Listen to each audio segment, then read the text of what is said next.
محمد وعلى آله وصحبه أجمعين. أما بعد فقد قال الله تعالى في القرآن العظيم وفي القرآن المجيد: أعوذ بالله من الشيطان الرجيم. بسم الله الرحمن الرحيم. يا أيها الذين آمنوا اتقوا الله حق تقاته ولا تموتن إلا وأنتم مسلمون. قال نبينا عليه الصلاة والسلام: كلكم راع وكلكم مسؤول عن رعيته. رواه البخاري. يا رب بالمصطفى بلغ مقاصدنا واسمع لنا ما مضى يا واسع الكرم. نور إلى غسما قلب الغريب كما نورت قلب إمام الناس غزالي. இவையகத்தை படைத்து பரிபாலனம் செய்து கொண்டிருக்கக்கூடிய ஏக இறைவனாம் அல்லாஹ்விற்கு அனைத்து புகழும் உரித்தாகட்டுமா. அவருடைய சாந்தியும் சமாதானமும் ஈருலக தலைவர் எம்பெருமானார் ரசூலுல்லாஹி ஸல்லல்லாஹு அலைஹி வஸல்லம் அவர்கள் மீது, அன்னாரின் அடிச்சுவடுகளை அப்படியே பின்பற்றி வாழ்ந்த உத்தம சத்திய சஹாபாக்கள், தாபிஈன்கள், தபா தாபிஈன்கள், அவுலியாக்கள், வலிமார்கள், நல்லோர்கள், குறிப்பாக இங்கே குழுமி இருக்கக்கூடிய நம் அத்துணை நபர்கள் மீதும் அல்லாஹுடைய வற்றா கருணை என்றென்றும் நின்று நிலவட்டுமாக. ஆமீன். அல்ஹம்துலில்லாஹ். புனித மிகு மாதமாம் சஃபர் மாதத்தின் 2வது ஜுமாவினை பெரும் மகிழ்வோடு நாம் அடைய பெற்றிருக்கின்றோம்.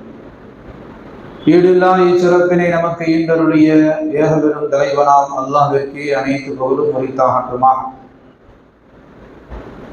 இந்த திருச்சபையில் நாம் அனைவர்களையும் அல்லாஹ் ஒன்று கூட்டியதை போல நாளை மஹ்ஷர் மைதானத்திலே பெருமானார் ரசூலுல்லாஹி ஸல்லல்லாஹு அலைஹி வஸல்லம் அவர்களின் ஷஃபாஅத் என்னும் பரிந்துரை கிடைக்க பெறுவதற்கு ரப்புல் ஆலமீன் நம் அத்தனை நபர்களுக்கும் தௌஃபீக் செய்வானாக. ஆமீன் ஆமீன் யா ரப்பல் ஆலமீன்.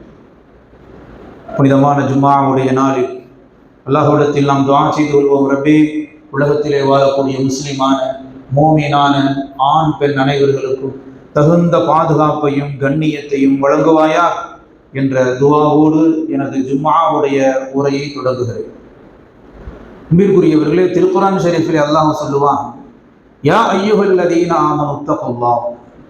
ஓ ஈமான் கொண்ட முஸ்லிம்களே, முஃமின்களே, இத்தகுல்லாஹ், அல்லாஹ்வை பயந்து கொள்ளுங்கள். ஹக்க துகாத்திஹி, அவனை எந்த அளவு பயப்பட வேண்டுமோ அந்த முறையில் நீங்கள் ரப்பை பயந்து வாழ்ந்து கொள்ளுங்கள் என்று சொல்லி ரப்புல் ஆலமீன் அதோடு நிறுத்தாமல் தொடர்ந்து பேசுகிறான். வலா தமூதுன்ன இல்லா வ அன்தும் முஸ்லிமூன்.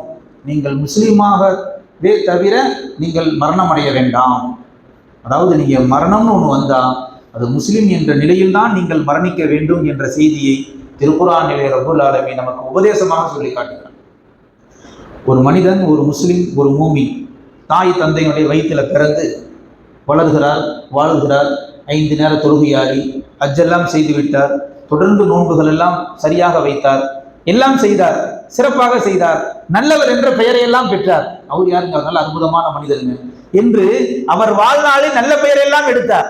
ஆனால் முடிவு முஸ்லிமாக அவர் மரணிக்காவிட்டால், முஸ்லிம் என்ற மூமின் என்ற அந்த அற்புதமான ஈமான் இல்லாமல் மரணித்து விட்டால் அவர் துர்பாக்கியசாலி என்று இஸ்லாம் சொல்கிறது. ஆரம்பம் முஸ்லிம், நடுவுல முஸ்லிம், வாழ்க்கையெல்லாம் முஸ்லிம், மரணிக்கிற நேரத்தில் கலிமாவை விட்டுவிட்டு மரணித்தால் அவனை போன்ற ஒரு துர்பாக்கியசாலி யாருங்க? அதனாலதான் நபி ஸல்லல்லாஹு அலைஹி வஸல்லம் என்ன செய்வாங்க? துஆ செய்வார்கள். கடைசி வரை ஈமானோடு வாழ்ந்து ஈமானோடு மரணிக்க வேண்டும் மாத்திரமல்ல, உயிர் பிரிகிற அந்த கடைசி நொடி லா இலாஹ இல்லல்லாஹ் முஹம்மதுர் ரசூலுல்லாஹ் என்ற கலிமாவோடு இந்த உலக வாழ்வினுடைய தொடர்பு நிற்கிறது. இதுக்கு மேல இந்த உலகத்துல ஒரு மூச்சு விட முடியாது தானே சக்கராத்து. அந்த கடைசி நொடி லா இலாஹ இல்லல்லாஹ் முஹம்மதுர் ரசூலுல்லாஹ் என்ற வார்த்தையோடு முடிவு அடைகிற பொழுது அவன் வெற்றியாளன். பரிச்சை அங்கதான். வாழுகிற பொழுதெல்லாம் பரிச்சை. வாழுகிற போது சரியாக அவ்வப்போது பாவங்கள் எல்லாம் செய்வோம். அவ்வப்போது திருத்தி கொண்டு பாவ மன்னிப்பு தேடிக்கொண்டு அல்லாஹ்வை பயந்து கொண்டு மாறி மனிதன் இந்த உலகத்திலே வாழ்ந்து கொண்டேதான் இருப்பான். இல்லை திருத்து, நான் பிறந்ததிலிருந்து எனக்கு விவரம் தெரிஞ்சு நான் பாவமே செஞ்சதில்லை எவரும் சொல்ல முடியாது. அப்படி சொன்னா ஒரு மலக்கா போயிடுவார். அவர் அஜர்தா இருந்தாலும் சரி, முத்தவலியா இருந்தாலும் சரி, உலக தலைவராக இருந்தாலும் சரி, வாழுகிற காலங்களிலே அவருக்கு பாவங்கள் ஏற்படும், பிறகு அவர் நன்மையை செய்வார், பிறகு பாவங்களை செய்வார், பிறகு நன்மையை செய்வார். இந்த டிராவலிங். ஆனால் முடிவு ஹாத்திமா என்பது முஃமினாக அவன் மரணித்தால், முஃமினான அடையாளங்களோடு அவன் மரணிக்குகிற பொழுது, ஈமானோடு மரணிக்குகிற பொழுது அவன் வெற்றியாளனாக ஆகிறான். இப்போ நம்ம அந்த திருக்குர்ஆன் ஆய்வு செய்யும். யா அய்யுஹல்லதீன ஆமனூ இத்தகுல்லாஹ், அல்லாஹ்வை பயந்து கொள்ளுங்கள் அல்லாஹ் சொல்லிட்டு, வலா தமூதுன்ன இல்லா வ அன்தும் முஸ்லிமூன், நீங்க முஸ்லிமாவை தவிர நீங்கள் வஃபாத்தாக ஆகிவிட வேண்டாம், உங்கள் மரணம் முஸ்லிம் என்ற நிலையில் இருக்க வேண்டும் என்று திருக்குர்ஆனிலே அல்லாஹ் சொல்லுகிறார் என்றால், ஒரு காலம் ஈமானையும் இஸ்லாத்திலும் சமரசமே கிடையாது.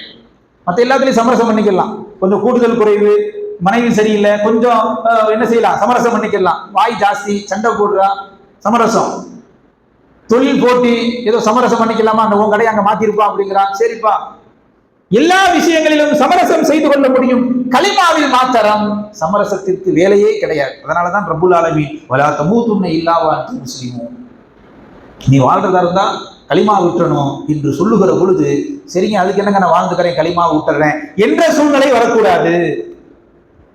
எதை இழந்தாலும் இஸ்லாத்தை இழப்பதற்கு நான் தயார் இல்லை என்று ஒரு முஃமின் வாழ வேண்டும் என்ற அற்புதமான செய்திகளைத்தான் திருக்குர்ஆனில் நமக்கு அல்லாஹ் சொல்லி காட்டுகிறான். சரி, நாம் எப்படி ஈமானோடு வாழ்ந்து மரணிக்க வேண்டும் என்று ஆசைப்படுகிறோமோ, அதே போன்று நம்முடைய பிள்ளைகளையும் ஈமானோடு வாழ்ந்து மரணிக்குகிற ஒரு சூழ்நிலையை ஏற்படுத்த வேண்டும். முன்னாடி வாழ்ந்தவங்க எல்லாம் ஓரளவு ஈமானோடு டிராவல் பண்ணிடுவாங்க. நீ அடுத்து வரக்கூடிய காலங்கள் எப்படின்னு சொல்ல முடியும்.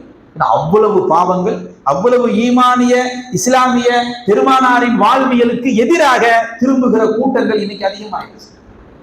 இஸ்லாத்தினுடைய அடிப்படையை பின்பற்ற வேண்டும் என்ற ஆர்வமோ ஆசையோ இனி வரக்கூடிய சமுதாயத்திற்கு, தற்காலத்தில் வாழ்ந்து கொண்டிருக்கக்கூடிய இளைய சமுதாயத்திற்கு மிக குறைவு என்றுதான் சொல்ல வேண்டும். காரணம், ஒவ்வொரு நிகழ்வுகளையும் பார்க்கிற பொழுது ஒரு நடிகனின் பின்னால் எத்தனை மக்கள் செல்கிறார்கள். அதுவும் ஒரு கட்டத்தில் சில இஸ்லாமிய பெண்மணிகள், இளம் சகோதரிகள் சொல்லிவிடுகிறார்கள், என் கணவனை விட, என் பெற்றோரை விட நான் நேசிப்பது இந்த நடிகனை என்று சொல்லுகிறார்கள் என்றால் அவருடைய உள்ளத்துல இஸ்லாத்தினுடைய ஆசை இருக்குன்னு நினைக்கிறீங்க? இஸ்லாம் சொல்லி தருகிறது, உன் தாய் தந்தையை விட, உன் கணவனை விட, பெற்றெடுத்த பிள்ளையை விட பெருமானாரை நேசித்தால்தான் உண்மை முஃமின் என்று இஸ்லாம் சொல்லுகிறது. ஆனால் இன்றைக்கு இளைய சமுதாயம் புர்கா போட்டுக்கிட்டு, அதுவும் பாருங்க தேடி தேடி எடுப்பாங்களா தியேட்டருக்குள்ள, எல்லா சமுதாய மக்களும் போறான். ஆனா புர்கா போட்டு போனா அந்த பெண்ணை தேடி பேட்டி எடுக்கிறான். பேட்டி கொடுக்கிற பொம்பளைங்களும் பாத்தீங்கன்னா அந்த புர்காவோட அடையாளத்தோட சொல்றாங்க, கூச்சம் இல்லாமல் வெக்கம் இல்லாமல் என் கணவனை விட இந்த நடிகனை நேசிக்கிறேன் என்று சொல்லுகிறார் என்றால் உண்மையிலேயே அவர்களுக்கு நல்ல மௌத்து வரும் என்பது நம்ம சாதம் பெற்றதில்லை. அவருடைய பேச்சிலிருந்து ஒரு பயம் ஏற்படுகிறது. இவர்கள் இஸ்லாத்திற்கு எதிராக புறப்பட்டிருக்கிறார்கள் இல்லையா? ஒரு விதமான நடிகன் பின்னால் செல்லக்கூடிய, ஒரு கவர்ச்சியின் பின்னால் செல்லக்கூடிய இந்த உலகத்தினுடைய மோகம் அவர்களுக்கு அதிகமாக ஆயிருக்கு. அம்மாட்ட கேட்கிறாங்க, ஏமா இன்னைக்கு வெள்ளிக்கிழமையாச்சே, இன்னைக்கு ஜும்மாவுடைய நாளாச்சு, என்னமா வந்திருக்கிற அப்படின்னு. அதெல்லாம் சமூக வலைதளங்கள் அதை பார்த்தோம். வெள்ளிக்கிழமையா இருந்தா என்னங்க, எங்க தலைவர் படம் ரிலீஸ், அதாங்க குடும்பத்தோட பார்க்க வந்திருக்கோம். இப்போ வெள்ளிக்கிழமை நம்ம இஸ்லாத்துல எவ்வளவு உயர்வாக சொல்லப்பட்டிருக்கிறது. அப்போ இதற்கு முன்னால் அல்ஹம்துலில்லாஹ் ஏதோ ஒரு மாதிரியாக மக்கள் சென்று விட்டார்கள். இனி வரக்கூடிய காலங்களில் மிக பேணுதலாக குழந்தைகளை வளர்த்தால்தான் நல்ல சமூகத்தை உருவாக்க முடியும். இன்றைக்கு இருக்கக்கூடிய மூத்தவர்கள் எல்லாம் ஈமான் அவ்வளவு சீக்கிரம் விட மாட்டாங்க. நம்ம வீட்டில் இருக்கிற மூத்த ஆளுகள் இருக்கிறாங்களே, அவ்வளவு சீக்கிரம் ஈமான் விட மாட்டாங்க. இன்றைக்கு இருக்கக்கூடிய இளம் சமுதாயத்தை சேர்ந்த ஆண்கள் பெண்கள், இதை தாண்டி இனி வரக்கூடிய காலங்களில் ஏற்படக்கூடியவர்கள், இவர்கள் எல்லாம் பார்க்கிற பொழுது ஒரு அச்ச உணர்வு ஏற்படுகிறது. அதனால்தான் குறிப்பிட்டு சொல்கிறேன், நாம் எப்படி ஈமானோடு வாழ வேண்டும், மரணிக்க வேண்டும் என்று நம்முடைய முன்னோர்கள், நம்முடைய தாய் தகப்பன் ஆசைப்பட்டார்கள், அதுபோல் நாம் வாழ்ந்து கொண்டிருக்கிறோம். அதே போல் அடுத்த சமுதாயத்தை பேணி பாதுகாப்பது பெற்றோர்களின், இன்னும் வீட்டில் இருக்கக்கூடிய மூத்தவர்களின் தலையாய கடமை. இன்றைக்கு செல்போன் ஒன்று வாங்கி கொடுத்துட்டா எல்லா கருமங்களும் வந்து விடுகிறது இல்லையா? அதை ஹேண்டில் பண்ணக்கூடிய அந்த வயது என்பது அந்த 18 வயசு, அந்த டீனேஜ்ல இல்லை. என்ன சொன்னாலும் ஏறாது, எப்படியாவது அது நோண்டிட்டே இருக்கணும்னு சொல்லும், அல்லது அது எதை காட்டுகிறதோ அதை அமல்படுத்த வேண்டும் என்றுதான் அந்த உள்ளம் சொல்லும். தாய் தகப்பை அது இது எல்லாம் பின்னாடி. அன்பிற்குரியவர்களே, உமரே ஃபாரூக் ரலியல்லாஹு அன்ஹு அவர்கள் காலத்தில் நடந்த ஒரு அற்புதமான சம்பவம் இன்றைக்கு நம்முடைய ஒவ்வொரு குடும்பத்திலும் நமக்கு ஒரு படிப்பினையாக இருந்து கொண்டிருக்கிறது என்பதை நாம் மறுக்க முடியாது. உமர் ரலியல்லாஹு அவங்கள்ட்ட ஒருத்தர், யா அமீருல் மோமினீன், மோமினின் தலைவனே, என் பையன் என் சொல் பேசி கேட்க மாட்டான், என்னை மீறி செயல்படுகிறான், என்னை மதிப்பதில்லை, அவனுக்கு சரியான தண்டனை நீங்கள் வழங்க வேண்டும் என்று சொல்லுகிற பொழுது அந்த பையனை விசாரிக்கணும்னு சொல்லி உமர் அலி எல்லாம் அழைச்சி வர சொல்றாங்க. இந்த பையனை வந்துட்டான், கூப்பிட்டு சொல்றாங்க, ரொம்ப கடுமையா கண்டிக்கிறாங்க. தனையனே, மகனே, உன் தகப்பன் மனம் நொந்து வெந்து பேசுகிறார். அவரை நீ மதிப்பதில்லையா? அவருக்கு உரிய மரியாதை கொடுப்பதில்லை, அவர் பேச்சை மீறுகிறாய் என்றெல்லாம் அவர் வருத்தப்பட்டு சொல்லுகிறார். அவரின் அழுகைக்கும் அவரின் குமுறலுக்கும் அல்லாஹ்வை பயந்து கொள். காரணம், பெற்றோருடைய குமுறல் அல்லாஹ்விடத்திலே மிக பிரம்மாண்டமான கோபத்தை ஏற்படுத்தக்கூடியது என்று அமீருல் முஃமினீன் உமர் ரலியல்லாஹு அந்த பையனுக்கு அட்வைஸ் பண்றான். அந்த பையன் அமைதியை கேட்டுட்டே இருந்தான். சரி, சொல்றது யாரு? அமீருல் முஃமினீன் இல்லையா? அத்தா வேற ரிப்போர்ட் கொடுத்துட்டாரு. அதனால அந்த பையன் சொல்றத பூரா கேட்டுக்கிட்டே இருந்தான். ஒரு கட்டத்தில் அவன் கேட்டான், யா அமீருல் முஃமினீன், மூமின்களின் தலைவரே, அலைசலில் வலதி ஹுகூகுன் அலா அபீஹி, குழந்தைகள் மீது சில கடமைகள் இருக்கு இல்லையா, அது பெற்றோர்களுக்கு இல்லையா? பையன் மதிக்கிறது இல்லை என்ற ரிப்போர்ட்டை வந்து சொல்றாங்க, ஏத்துக்கிட்டு நீங்க சொல்றீங்க. அதே போல குழந்தைகளுக்கு சில ஹக்குகள் இருக்கிறது இல்லையா, அது உண்டுதானே என்று கேட்கிற பொழுது அமீருல் முஃமினீன் ரலியல்லாஹு உமர் ரலியல்லாஹு சொல்லுகிறார்கள், பலா, ஆமா தம்பி, குழந்தைகளுக்கு செய்ய வேண்டிய சில பொறுப்புகள் பெற்றோர்களுக்கு, கடமைகள் பெற்றோர்களுக்கு உண்டு. ஃபமாஹிய, அது என்னன்னு அந்த பையன் கேட்கிறான்.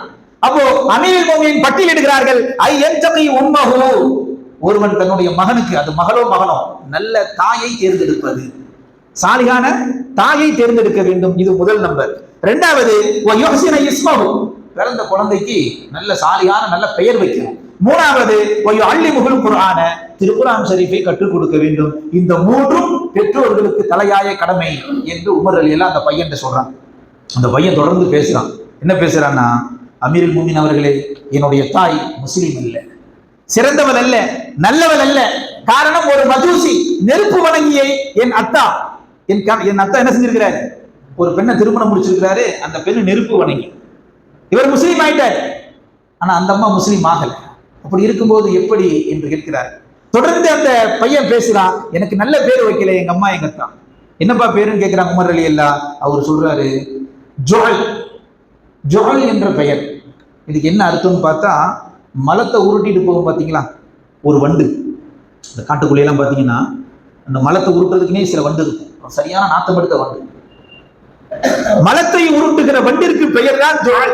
அந்த பெயர் எனக்கு வச்சிருக்கிறாங்க உமரே என்று அந்த பையன் சொல்லுகிறான். தொடர்ந்து பேசுகிறான், அல்லிமுகுல் குர்ஆன், குர்ஆனை கற்றுக் கொடுக்க வேண்டும் என்று நீங்கள் சொல்லுகிறீர்கள், ஆனால் இவர்கள் குர்ஆனை எனக்கு கற்றுக் கொடுக்கல. இப்படி இருக்கிற பொழுது எப்படி இவர்களுக்கு நான் கட்டுப்படுவேன்? அவங்க அத்தா கொண்டு வந்து ரிப்போர்ட் பண்றாரு, பையன் சரியில்லை, சேட்டை பண்றான், என்னை மதிக்கிறது இல்லைன்னு. உமர் அலியில் அப்படியே திரும்பிட்டான். அவங்க அத்தாவை கூப்பிட்டாங்க, வாங்க, எங்க நீங்க என்ன கடமையை சரியாக செய்ய வேண்டுமோ நீங்கள் செய்யாத போது அந்த தலையன் அப்படித்தான் வளருவான். பெயருக்கும் அவன் வாழ்விற்கும் நிறைய தொடர்பு உண்டு, நிறைய முடிச்சு உண்டு. அது உலகத்தில் மாத்திரமல்ல, உலகத்தை தாண்டி மறுமை வரை அது டிராவல் பண்ணக்கூடியது. உமரே ஃபாரூக் ரலியல்லாஹு அன்ஹு அவர் மிக அழுத்தமாக சொல்கிறார். ஏன்னா நபி ஸல்லல்லாஹு அலைஹி வஸல்லம் என்ன சொல்றாங்க, உங்களுக்கு குழந்தைகளுக்கு வைக்கிறதுலே ரொம்ப அழகான, அல்லாஹ்வுக்கு பிடித்தமான பெயரை வையுங்கள். காரணம், நாளை அந்த பெயர் சொல்லிதான் அழைக்கப்படுவீர்கள். சொல்லப்படுதா இல்லையா? ஆனா அவனுக்கு என்ன பேர் வச்சாரு? ஜுஅல், மலத்தை உருட்டுகிற வண்டுன்னு பேர்.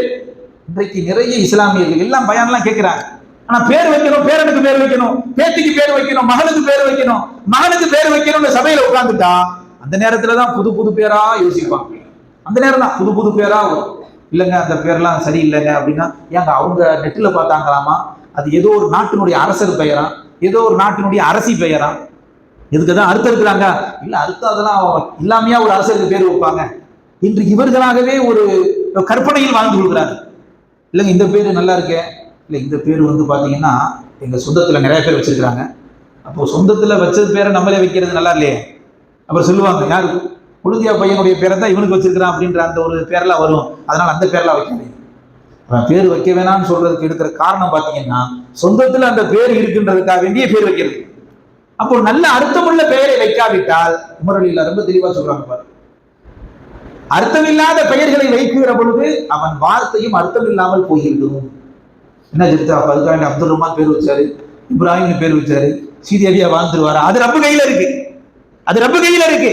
இப்ராஹிம் சீதேவியா நல்லவனா கெட்டவனா தீர்மானிப்பது ரப்புடைய கையில இருக்கு, இவனுடைய செயல்பாட்டில் இருக்கு. ஆனால் ஒரு தகப்பன் தன்னுடைய மகனுக்கோ சீரான இஸ்லாத்திலே சொல்லப்படக்கூடிய அற்புதமான அர்த்தம் உள்ள நல்ல பெயரை வைத்தால் அவன் குழந்தையை ரப்பு பெயரின் பரக்கத்து கொண்டு சீரான வாழ்வை இந்த உலகத்தில் கொடுப்பான். இது கபரோடு முடிஞ்சு போறது இல்லைங்க. இந்த பேரு நாளை கியாமத்து நாள்ல இன்னாருடைய மகன் இன்னார் அப்படித்தான் அழைக்கப்படும். நீங்க என்ன மாதிரி பேர் வைக்கிறீங்களோ அந்த பெயரை சொல்லித்தான் அபூதாஹிருடைய மகன் அல்லது காதலியுடைய மகன் அபூதாஹிர் அவர்களே வாருங்கள் அப்படித்தான் சொல்லப்படும். தகப்பன் பெயர் கூறியும் அவனுக்கு அந்த தகப்பன் எந்த பெயரை வைத்தானோ அந்த பெயரோடு அழைக்கப்படும் என்றால் பெருமானார் அங்கேயும் பார்க்கிறார்கள் பெயர்களை, இல்லையா? அப்போ பெயர்களில் அவ்வளவு பரக்கத்து இருக்கிறது, நெருங்கிய தொடர்பு உண்டு. சில நபர்களுடைய வாழ்வு ஒரு மாதிரியா புரண்டு போய்விடும் என்ற ஒரு சூழ்நிலை இருந்தாலும் தகப்பனால் தாயால் வைக்கப்படக்கூடிய பெயர், அந்த பெயரின் பரக்கத் அவனை சீரான வழியில் மாற்றி அமைப்பதற்குண்டான அத்துணை வழிவகைகளும் இஸ்லாத்தின் பெயர்களில் உண்டு. அதனாலதான் நபி ஸல்லல்லாஹு அலைஹி வஸல்லம் பரக்கத்தான அல்லாஹ்வுக்கு மிக பிடிச்சமான பெயர் அப்துல்லா, அப்துர் ரஹ்மான். நிறைய பேரை சொன்னாங்க. அஸ்மால் ஹுஸ்னா அல்லாஹ்வுடைய பெயர்கள் எத்தனையோ இருக்கு. பெருமானார் ரசூல் ஸல்லல்லாஹு அலைஹி வஸல்லம் பெயர்கள் எத்தனையோ இருக்கு, இல்லையா? அதிலே பொறுக்கி இரண்டை சொல்கிறார்கள் என்றால் உண்மையிலேயே அப்துல்லான்னு பெயர் வைச்சவங்க பாக்கியம், அப்துல் ரஹ்மான் பெயர் வைத்தவர்கள் பாக்கியம். நிறைய பெயர்கள் இருந்தாலும் பெருமானார் இந்த 2 பெயரை குறிப்பிட்டு சொல்லுகிறார்கள் என்றால் அது பாக்கியமா இல்லையா? அப்போ நல்ல பெயர்களை வைக்கும் பட்சத்தில் அந்த குழந்தைகளுடைய வாழ்வு சிறப்பு. இல்லைன்னு வைங்களேன், இவர் ஏற்கு மாற டிசைனா பேர் வச்சிருவாரு. அவன் 25 வயசுல டிசைனா உரைப்பான். உரைச்சதுக்கு அப்புறம் அவர் சொல்லுவாரு, என்னன்னு தெரியல, பையன் சொல் பேச்சே கேட்க மாட்டாங்க. அட சொல் பேச்சே கேட்க மாட்டான்னா முதல் கோணல் முற்றிலும் கோணல். இந்த மாதிரி நீ ஆரம்பங்களிலேயே அதை எதையெல்லாம் இஸ்லாத்திலிருந்து நீக்கப்பட்டதோ இஸ்லாத்திலிருந்து முரணானதோ அதை பூரா செஞ்சிடற, கடைசியில அப்படி ஆயிடுச்சு இப்படி ஆயிடுச்சு என்ற கைசேதங்கள் படுவதை நாம் பார்க்கிறோம். ஆக நல்ல பெயரை, அழகான பெயரை, அல்லாஹ்விற்கு பிடித்தமான பெயரை வைக்கிற பொழுது அந்த குழந்தைகளுடைய வாழ்வு சிறப்பு மாத்திரமல்ல, இது பெற்றோரின் கடமை. பாருங்க, நான் சொன்ன சம்பவத்துல உமர் ரலியல்லாஹு அப்படி நேரம் திருப்பிட்டாங்க, தகப்பன்ட்ட திருப்பிட்டாங்க. நல்ல பெயரை வைக்கலன்னா அவன் என்ன செய்வான்? அவனுக்கு செய்ய வேண்டிய 3 கடமைகள். அவன் தாயை சிறந்தவளாக நீ தேர்ந்தெடுப்பது. இன்னைக்கு நம்ம எல்லாம் முஸ்லீமை திருமணம் முடிச்சோம், இல்லையா? அன்றைய காலகட்டத்தில் மஜூசிகள், நெருப்பு வணங்கிகள், அருள் கிதாப், வேதக்காரர்கள் இப்படி நிறைய கல்யாணம் முடிச்சுட்டு இருந்தாங்க. இஸ்லாத்துடைய ஆரம்ப காலம். இப்பதான் உமர் ரலியல்லாஹு ஒரு சொல்ல, என் தாய் ஒரு மஜூசி, எனக்கு வச்ச பேரு மலத்தை உருட்டுகின்ற வண்டுன்னு பேர் வச்சிருக்கிறாங்க, ஜுஹலா. எனக்கு திருக்குரானை கற்றுக் கொடுக்கவே இல்லை என்று இந்த 3 காரியங்களை சொன்னவுடன் உமர் ரலியல்லாஹு அன்ஹு அவர்கள் அப்படியே திரும்புகிறார்கள். முதலில் பெற்றோர்கள் உங்கள் கடமையை சரியாக செய்யாத பட்சத்தில் உங்க மீது மட்டும் குற்றதோடு நிற்காது, அவன் செய்யற எல்லா பாவத்துக்கும் நீங்களும் ஒரு துணை என்று பெருமானார் ரசூலுல்லாஹி ஸல்லல்லாஹு அலைஹி வஸல்லம் சொல்கிறார். நம்ம எல்லாம் கேள்விப்பட்டிருக்கோம், அவன் செஞ்ச அவனுக்குன்னு. அது ஒரு கட்டம். இன்னொரு கட்டம் இருக்குது. என்னன்னா, தகப்பன் தாய் மௌத்தாயிடுச்சு, தகப்பன் தாய் மௌத்தாயிட்டாங்க, புள்ள உலகத்துல இருக்கான், அவங்கவுங்க செஞ்ச நன்மை அவங்களுக்குன்னு அதோட கட்டாயம் இருக்கணும், இல்லையா? நல்ல சாலியான குழந்தை இது கர வேண்டி, ரப்பே என் தாய் தந்தை பாவத்தை மன்னி உயர்ந்த சொர்க்கத்தை கொடு, அந்த தாய் தந்தைக்காக குர்ஆன் ஓதுகிறேன், நோன்பு வைக்கிறேன், தொழுகிறேன் என்கிற பொழுது தொடர்பு கிடைக்குது, இல்லையா? இதே போன்றுதான் ஒரு தனையனை சரியாக வளர்க்காமல் தாந்தோண்டித்தனமாக பொறுப்பில்லாமல், இன்னும் சில பேர் சொல்றான் அவன் நசீபு இருக்கு, அவன் நசீபு அதனால அப்படி பண்றான் அப்படின்னு. அவன் நசீபுங்கிறது 2வது. நீ உன் கடமையை சரியாக செய்தாயா? உன் கடமையை சரியாக செய்யாத பட்சத்தில் அவனுக்கு நல்ல பெயரோ ஒழுக்கங்களையோ கற்றுக் கொடுக்காமல் அவரு ஃப்ரெண்டு கூட தான் இருப்பாரு, நைட்டு 1 மணிக்கு தான் வருவாரு, இப்படிங்கறத அக்செப்ட் பண்றது யாரோ ஒரு அத்தா. குறிப்பிட்ட நேரத்திற்குள் வீட்டுக்குள் வராவிட்டால் அனுமதிக்க முடியாது என்று தடுக்க வேண்டிய இடத்தில் இல்லாத தகப்பன் ஒரு வகையில் குற்றவாளி. இவனா நினைச்சுக்கிறது, என் பையன் அற்புதமான பையன், என் புள்ள ரொம்ப யோகியமான புள்ள, எல்லாருமே நல்லவர்கள் தான். சந்தர்ப்பமும் சூழ்நிலையும் அவர்களை மாற்றிவிடும். அந்த சந்தர்ப்பத்தை பார்த்து பார்த்து அந்த குழந்தைகளை வார்த்தெடுத்தால்தான் பெற்றோர்கள் வெற்றியாளர்கள். இல்லாவிட்டால் குழந்தைகள் செய்கிற அத்துணை அக்கிரமத்திற்கும் பதிலாக அல்லாஹ்விடத்திலே குற்றவாளி கூண்டு நிற்பவர்கள் இந்த பெற்றோர்கள் தான் என்பதை நாம் மறந்துவிடக் கூடாது என்ற செய்தியைத்தான் குர்ஆனும் ஹதீஸும் நமக்கு மிக தெளிவாக சொல்லிக்காட்டு. இன்றைக்கு நடிகன் பின்னால் போறது பெரிய ஆபத்து. இந்த இளைய சமுதாயம் இஸ்லாத்தை விட்டு வெளியேறுவதை நாம் பார்க்கிறோம், இல்லையா? அது பொம்பளை பிள்ளைங்க மாத்திரம் இல்லை, ஆம்பளை போயிலும் சில பேர் போயிடலாம். என்னன்னா, எனக்கு காஃபிர் கேர்ள் ஃப்ரெண்டுங்க, அவளோட தான் வாழுவேன். அல்லது இந்த பொம்பளை பிள்ளைங்க படிக்க வச்சு நல்ல செல்போனு அது இது எல்லாம் வாங்கி கொடுத்து கடைசி இல்லை நான் அவன் கூட தாங்க வாழுவேன், அவன் காஃபிரா இருந்தாலும் பரவாயில்லை என்று சொல்லுகிற அந்த வார்த்தை இருக்கிறது அல்லவா, அது துர்பாக்கியம், குர்ஆனுக்கு எதிரானது. வலா தமூதுன்ன இல்லா வஅன்தும் முஸ்லிமூன், முஸ்லிமாகவே தவிர நீங்கள் மரணமடையாதீர்கள் என்பது மௌத்திற்கு முன்னால் உண்டான வாழ்க்கையோடு மரணம் வரை நீ தெளிவாக இருக்க வேண்டும். எத்தனை நபர்கள் போலீஸ் ஸ்டேஷன் நின்று கதறாங்க, வந்துருமா வந்துருமா அப்படின்னு. தகப்பன் அம்மா அழுகுது ஒரு பக்கெட்டு, இல்லை நீங்க எல்லாம் போய்க்கங்க, எனக்கு 18 வயசு ஆச்சு, நான் இந்த பையன் கூட தான் போவேன், அவன் காஃபிரா இருந்தாலும் பரவாயில்ல என்று அந்த 18-19 வயசுக்குள்ள பேசுதுன்னா பேசுவதின் பின்னணி பெற்றோர்கள் காரணம். அந்த பிள்ளையை மட்டும் நம்ம குறை சொல்லக்கூடாது. எங்க போச்சு, எப்படி பழகுச்சு, எதனால என்றெல்லாம் எதையுமே கண்காணிக்காமல் கடைசியில போயிருச்சுங்கிறது மட்டும் அவள் புறத்திலே குற்றத்தை தள்ளுவது, தான் பெற்றோர்கள் யோக்கியமாக நாங்கள் சரியா இருந்தோம் அப்படின்னு சொல்லிக் கொள்வது ஏற்புடையதல்ல. இதையெல்லாம் தாண்டி ஒருவன் சரியாக பெற்றெடுத்தான், வளர்த்தான், ஒழுக்கத்தை போதித்தான், ஹராமான செயல்களில் போய் விழாதவாறு தடுத்தான். அதுக்கெல்லாம் செல்போனு இன்றைக்கு அதெல்லாம் முக்கியமான காரணங்கள். ஹராமான வழியில போய் தடுக்காமல் விட்டுவிட்டால் நிச்சயமாக அந்த பெற்றோர்கள் குற்றவாளி. இன்றைக்கு இஸ்லாத்தை சர்வசாதாரணமாக கடந்தவர்கள் போகிறார்கள் என்றால் குர்ஆன் இல்லை, ஹதீஸை பத்தி தெரியல, நம்ம வாழ்க்கையினுடைய கலாச்சாரம், வாழ்வு நெறிமுறை, யார் யார் கூட எல்லாம் வாழலாம் அப்படிங்கிறதான் டிவியில காமிக்கிறான், அப்படிங்கிறதான் படம் பூரா காட்டுறான். 18 வயசுக்கு மேல நீ எடுக்கிறதாமா முடிவு அப்படிங்கிற அந்த விஷயம் எல்லாம் உள்வாங்கி கடைசியில தவறான வழியில் கொண்டு போய் சேர்க்குகிற ஒரு சூழலுக்கு அந்த குழந்தைகள் வந்து விடுகிறார்கள். குர்ஆனையும் ஹதீஸையும் ஈமானையும், அந்த ஈமான் தெரியலங்க பாய், ஈமான் இல்லாதனாலதான் அத்தா அம்மா எல்லாத்தையும் விட்டு ஈமானை விட்டு காஃபிரை தேர்ந்தெடுக்கிறதுக்கு காரணம் அங்க மெயின் 100% இஸ்லாத்தினுடைய அடிப்படை ஆணிவேர் தெரியல, அதோட இன்பம் தெரியல. அதனால் ஏற்படக்கூடிய பின் விளைவுகள் நாளை கியாமத்திலே முழுக்க நரகம் என்பதை எல்லாம் அவர்கள் மறுத்துவிட்டு காதலன் என்ன மார்க்கமோ அந்த மார்க்கத்தை தேர்ந்தெடுப்பதற்கு ஒரு முஸ்லிம் இளம்பெண் தயாராக ஆகிறார்கள் என்றால் இஸ்லாம் இல்லை, இஸ்லாம் உள்ளத்திலே இல்லை. பெற்றோர் தானே பிள்ளைகள்கிட்ட இருக்கும். பெருமானார் ரசூலுல்லாஹி ஸல்லல்லாஹு அலைஹி வஸல்லம் அவருடைய மகள் ஸைனப் ரலியல்லாஹு அவங்களுடைய கணவர் அபுல் ஆஸ், அதாவது ரசூல் ஸல்லல்லாஹு அலைஹி வஸல்லம் மருமகன் பேரு அபுல் ஆஸ். இவங்க 2 பேரும் மக்காவில் வாழ்றாங்க. அவ்வளவு அனுநியமா இருப்பான், ரொம்ப பாசம் பிரியமா இருப்பான். வரலாற்றிலே எழுதுகிறார்கள், இந்த தம்பதிகளை பார்த்து மற்றவர்கள்லாம் மெய்சிலிர்த்துக் கொள்வார்களாம், வாழ்ந்தா இப்படி வாழணும்ப்பா. யார்?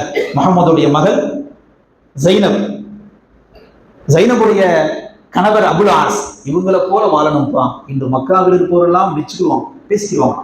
அப்படி வாழ்ந்தவர்கள், பலருக்கு முன்மாதிரியாக ரோல் மாடலாக வாழ்ந்தவர்கள். பெருமானார் ரசூல் ஸல்லல்லாஹு அலைஹி வஸல்லம் நுபுவத் 40வது வயசுல நபித்துவம் கிடைக்குது, இஸ்லாம் என்பது பிரகடனப்படுத்தப்படுகிறது. அதுல ஸைனப் ரலியல்லாஹு, எங்க அத்தா என்ன மார்க்கம் சொன்னாங்களோ அந்த மார்க்கத்தை ஏத்துக்கிடுவேன்.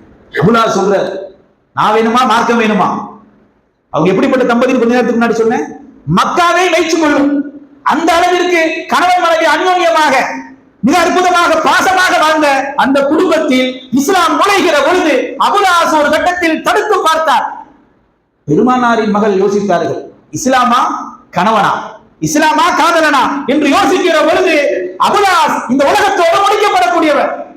நாளை மறுமை என்பது நிச்சயமாக வெற்றிக்குரியதாக ஆக வேண்டும் என்றால் நான் இஸ்லாத்தை தான் ஏற்பேன், என் கணவன் எனக்கு தேவையில்லை என்று கூறி கணவனை பிரிந்த வரலாறு ஒட்டுமொத்த முஸ்லிம் சமூகத்திற்கும் மிகப்பெரிய ஒரு பாடம் இல்லையா? அப்படியெல்லாம் வந்த பரம்பரைகள். இன்றைக்கு ஒரு நடிகனுடைய திரைப்படத்தை பார்ப்பதற்காக வேண்டி வெள்ளிக்கிழமையை கூட, வெள்ளிக்கிழமையில மற்ற நாள்ல பாவம் செய்யற விட வெள்ளிக்கிழமை பாவம் செய்யக்கூடாது. என்ன சித்த மற்ற நாள் செஞ்சுக்கலாம்னு கேட்டாரு, எல்லா நாளும் செய்யக்கூடாது, வெள்ளிக்கிழமை சிறந்த நாள் இல்லையா? அப்போ அந்த நாளில் கூட சினிமா தியேட்டரை நோக்கி புர்காக்களோடு ஒரு சிலர்கள் செல்கிறார்கள் என்றால் உண்மையிலேயே அவர்களுக்கு இஸ்லாத்தை பத்தி தெரியல. அதுதான் அவங்களுக்கு பெற்றவங்களுக்கும் தெரியல. பிறகு முறுக்கு செய்யறன்னு சில பாட்டிகள் இருக்கும், அதை ரப்பு பார்த்துக்கிடுவான். ஆனால் நாம் நம்முடைய சமுதாயத்தை சரியாக நெறியாக வளர்க்காத பட்சத்தில் அடுத்த தலைமுறையினுடைய ஈமான் கேள்விக்குறியாக ஆகிவிடுகிறது. என் கணவனுக்கு மேல ஒரு நடிகனை நான் விருப்பப்படுகிறேன், என் தாய் தந்தைக்கு மேல ஒரு நடிகனுக்கு நான் ரசிகராக இருக்கிறேன் என்று சொல்வது இஸ்லாத்திற்கு நேர் எதிரானது. குர்ஆனிலே அல்லாஹ் சொல்லுகிறான், உன் தாய் தந்தையை விட, மனைவி மக்களை விட, பெற்றெடுத்த பிள்ளையை விட, செல்வத்தை விட நீ நேசிக்க தகுதியானவர் பெருமானார் என்று குர்ஆன் சொல்ல, அல்லாஹ் சொல்ல, அதற்கு நேர் எதிர்மறையாக ஒரு நடிகனை ஒருவன் சொன்னால் அவனுடைய ஈமான் எந்த தரம் என்பதை நாம் புரிந்து கொள்ள வேண்டும். அதனால் வலா தமூத்துன்ன, பாயா வாழ்றது சாதனை கிடையாது, பாயா வாழ்றது சாதனை இல்லை, பாயாக மரணிக்க வேண்டும். பாய் என்றால் சகோதரன், இஸ்லாமிய சகோதரனாக ஈமானோடு ஒருவன் மரணித்தால்தான் அவன் வெற்றியாளன். மாறாக வாழ்ந்தார், நல்ல தொழிலாம் சூப்பரா அமோகமா பண்ணாருங்க, ஹலால் ஹராம் பேணுவாருங்க, தொழுவாருங்க, ஜக்காத் கொடுப்பார், எல்லாம் செய்வார். ஆனால் ஈமான் அவருக்கு இல்ல, குற்றவாளி. ஈமான் அவர் பெற்றெடுத்த பிள்ளைகளுக்கு இல்ல, குற்றவாளி. அதனால் ஈமானோடு வாழ்ந்து ஈமானோடு மரணிக்கிற நல்ல நசீபினை இல்லாமல் அல்லாஹ் நம் அத்தனை நபர்களுக்கு வழங்குவானாக. வாஹிர் தாவானா அனில் ஹம்துலில்லாஹி ரப்பில் ஆலமீன். அஸ்ஸலாமு அலைக்கும் வரஹ்மத்துல்லாஹி வபரகாத்துஹு.